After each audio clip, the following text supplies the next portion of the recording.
Welcome to the Childcare Genius Podcast, the world's leading authority on childcare marketing, mindset, expansion, and profitability. Our host, Faith Yocum, is a seasoned entrepreneur and childcare industry expert who has helped transform childcare centers into thriving, multi-million-dollar businesses. Now, get ready to be inspired, empowered, and equipped for success.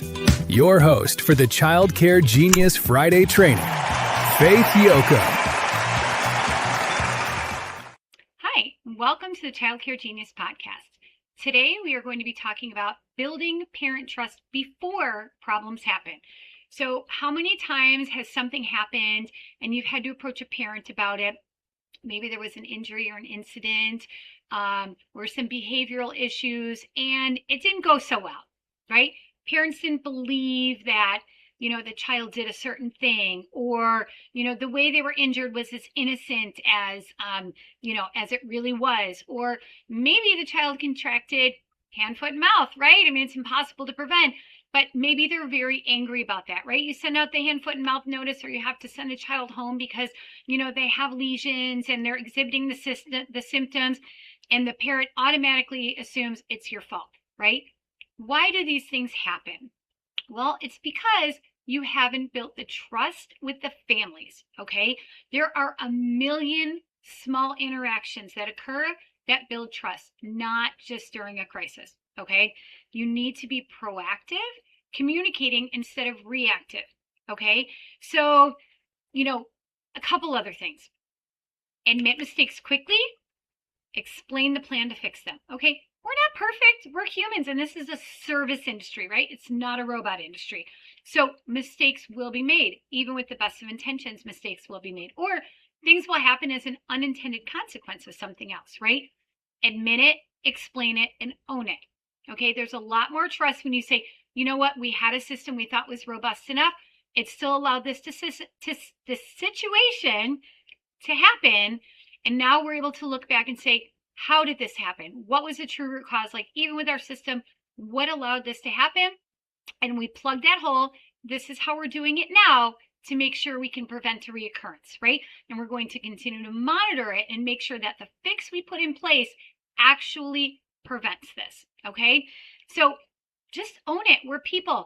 And parents take way better to that than they do getting some type of, politician type of response, right? When they ask questions, they don't want you to not answer in a very wordy way that skirts it, right? Own it. Just own it. They'll trust you if you do. Deliver on your promises, even the small ones, right? If you say you're going to circle back around, or you're going to do something, you're going to provide information, you're going to give them a resource, whatever it is, make sure it happens, right? Because otherwise, when you say something, they're like, yeah, that's what they said before, right? They didn't follow through. So it diminishes that trust, right? Kind of chips away at it. Train your staff that they represent your brand, right? Everyone can't just react or respond in their own way. They should be trained on how to handle things, right? You have to turn away a child. A teacher has to turn away a child at drop-off because they did the healthcare check and said, they actually have something going on that prohibits us from admitting them today, right? You need to train your team to have that conversation in a way that's palatable to parents. Because you know what they hear? What they hear when the teacher says, you know what? Oh, that rash on. It's like, oh, what happened to his face? What's going on there? He's itching. He's whatever. And parents like, I don't know. He woke up like, I just think it's from whatever. It's from maybe drool, or he ate a strawberry last night. He kind of reacts that way to strawberries. Oh, really? We don't, the teacher can't just say like, oh, no, sorry. Like, that looks gnarly. Can't take him. You got to go, right? Call the director. All the parent hears is like, what? Wait, I got a meeting. I got to call my boss. I don't know what I'm supposed to do. Like, they're like, what? All that teacher is a roadblock that just threw a huge kink in their day, right? However, if your teacher is trained to have these conversations with parents in a way that's palatable, that says, oh, I didn't realize they had, like a reaction to strawberries, and let me check his file real quick to make sure we're aware of that. And you look at it and say, we don't have any documentation of that. We're going to need something to make sure that we can protect him while he's in our care and make sure that he's not exposed to anything that he may have a reaction to. Or like we don't have that. And because it is an unexplained rash or an undiagnosed rash, and we don't have documentation that says that he has this strawberry intolerance, we're really going to need a note from the doctor to get that cleared. But if you have any questions, talk to the director. This is one of the things that's in our healthcare policies that you sign, and it really is meant to protect the rest of the kids. It probably is innocent. We just need to know that, because sometimes these rashes start off real innocent and we find out that it's actually something that is contagious, highly contagious. And, we wouldn't want that to spread. And I promise we take the very same precautions to keep your child safe, right? That's way more palatable than the first conversation that teacher had, right? But they don't all have those conversations that way automatically. You have to train them on that. And that type of training leads to those types of conversations, leads to trust with the parents, right? So that they trust that if their child comes down with something, that you really do take all precautions necessary in order to make sure that you are stopping any suspected contagious children at the door, right? When parents get upset, our teachers are trained to say, I understand this is really upsetting. This was not the way you planned to spend your day.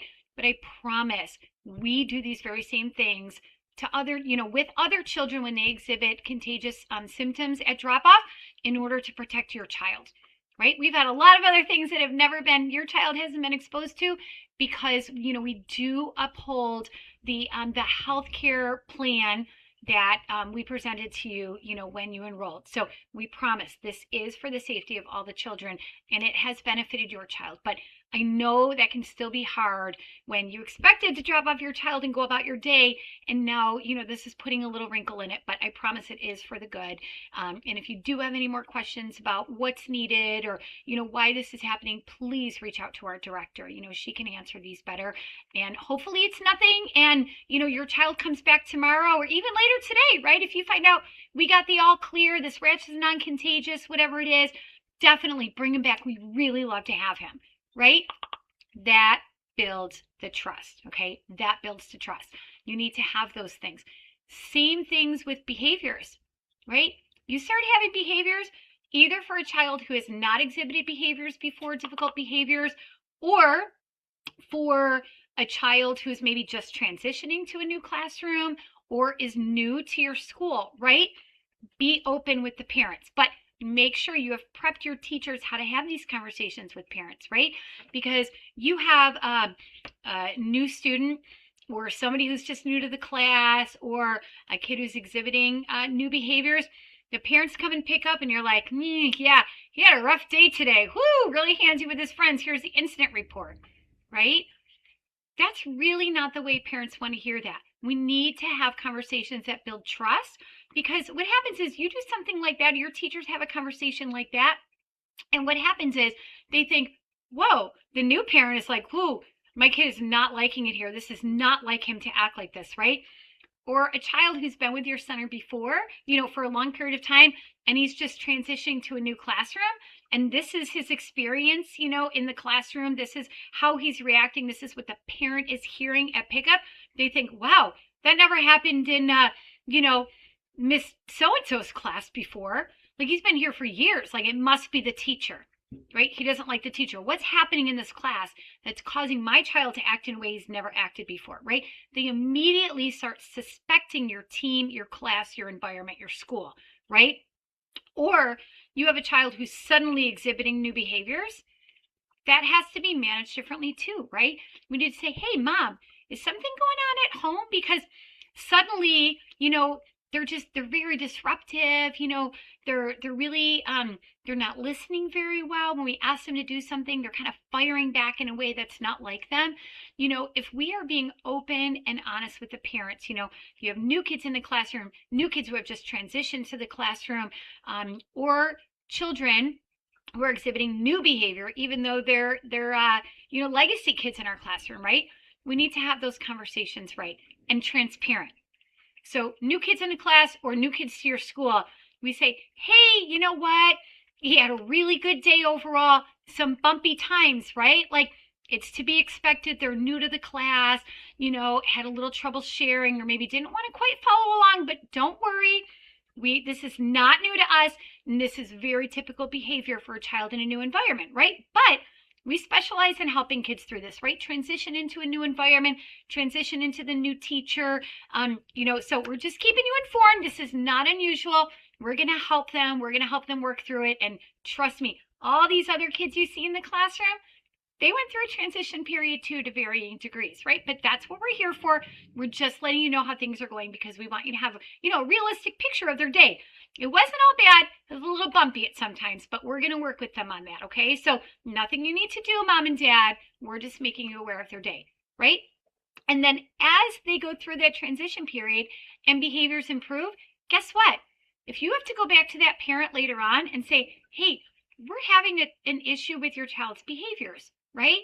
They're going to trust what you're saying because you already helped them work through behaviors before, right?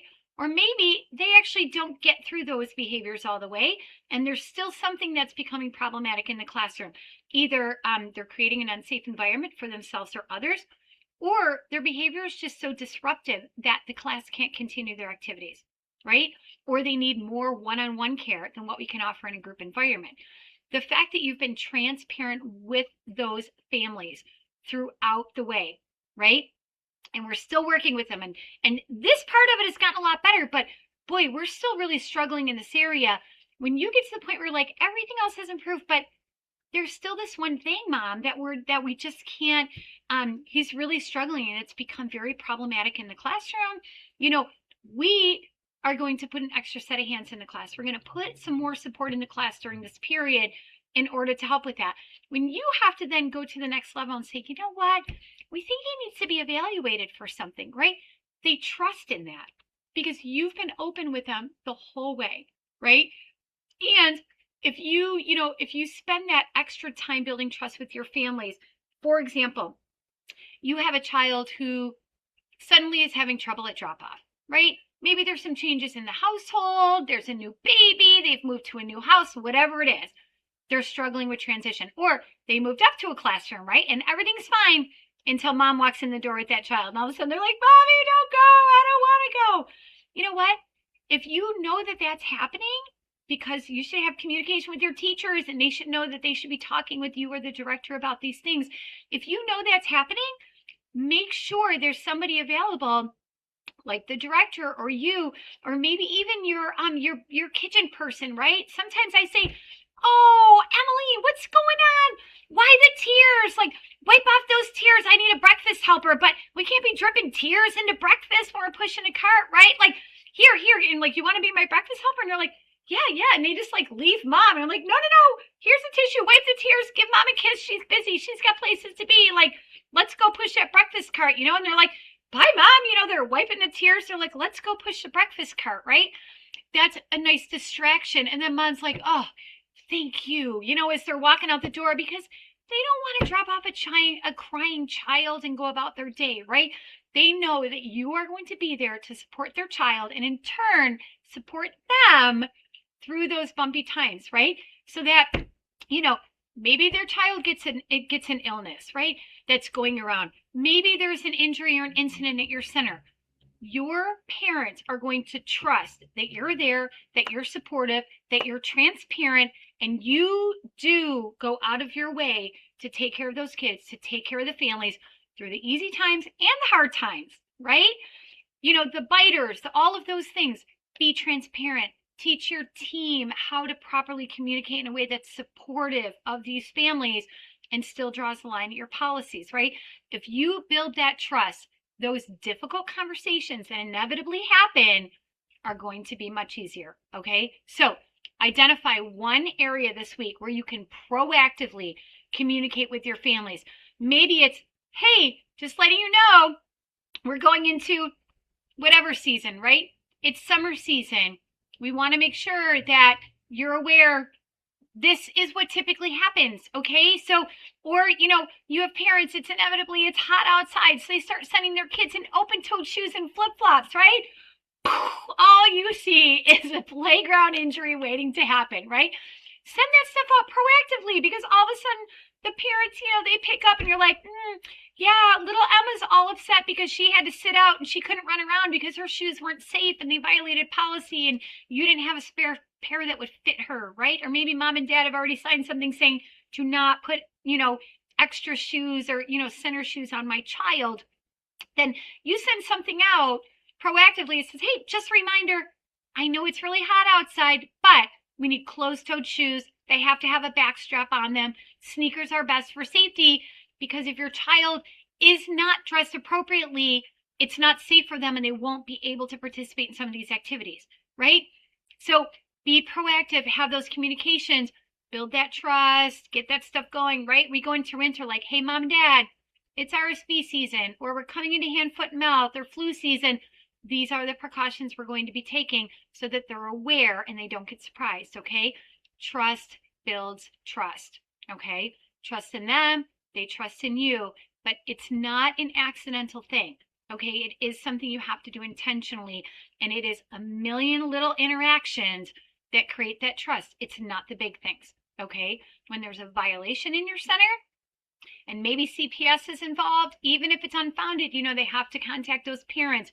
You have this type of relationship with those parents, they're going to say, nope, I love it there. I completely trust in them, right? And then that investigation goes a different way, right? But if you don't have that relationship with those parents, every tiny little nitpicky thing that maybe even was irrelevant or was just the parent, not wanting to follow policy, right? You better believe they're going to give them an earful, and that is going to give your licensor the impression that things don't run smoothly, right? You don't have the trust of your families. So all of these things, they go to the culture, they go to the trust, it helps things run smoothly, and family retention is much higher when your families have trust in you, okay? So identify that one thing, be proactive about it, and train your teachers on having those conversations in a way that, that your parents actually appreciate, okay? So join us next week. More to come. Every Friday, we'll give you guys some more tidbits on, how to just do these incremental improvements in your center. Have a wonderful day. Thank you for listening to the Child Care Genius Podcast. If you enjoyed the show, please do us a favor and hit the subscribe button so you don't miss a future episode. Don't forget to visit our website at childcaregenius.com to see a list of services we offer to help grow your child care business. Until next time, thank you for being a part of the Child Care Genius community.